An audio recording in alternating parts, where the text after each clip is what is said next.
प्रसाद मुखर्जी की पुण्यतिथि। केंद्रीय मंत्री धर्मेंद्र प्रधान और दिल्ली बीजेपी अध्यक्ष ने कही यह बात।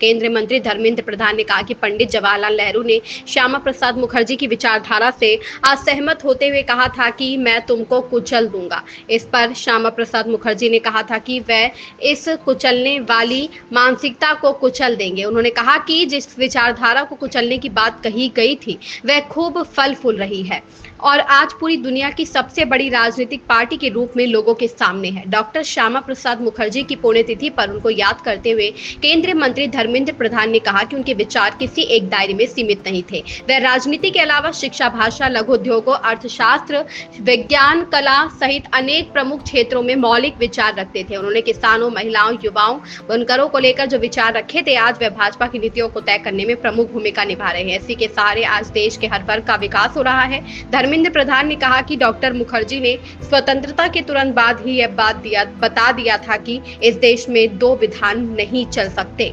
उनका बलिदान ही 72 वर्षों के बाद कश्मीर से अनुच्छेद 370 को समाप्त करने का कारण बनी। उन्होंने कहा कि उनके विचारों के कारण ही आज केंद्र सरकार की नीतियों के केंद्र में अंतिम छोर पर खड़ा रहने वाला व्यक्ति होता है। दिल्ली की मुख्यमंत्री रेखा गुप्ता ने कहा कि डॉक्टर श्यामा प्रसाद मुखर्जी ने देश में राष्ट्रवाद, देश की एकता और अखंडता की लड़ाई शुरू की थी। डॉक्टर श्यामा प्रसाद मुखर्जी ने देश को बताया कि इस देश में दो संविधान नहीं चलेगा। उन्होंने आरोप लगाया कि उस समय की सरकारों ने देश को बांटने का काम किया, अन्यथा इस देश के टुकड़े ना होते। उन्होंने कहा कि कश्मीर से अनुच्छेद 370 को समाप्त कर केंद्र सरकार ने उन्हें सच्ची श्रद्धांजलि दी है। दिल्ली भाजपा के अध्यक्ष वीरेंद्र सचदेवा ने कहा कि डॉक्टर श्यामा प्रसाद मुखर्जी की मृत्यु के बाद उनकी मां ने पंडित जवाहरलाल नेहरू और तत्कालीन केंद्र सरकार को पत्र लिखकर उनकी मौत की जांच की मांग की थी, लेकिन यह जांच कभी नहीं कराई गई।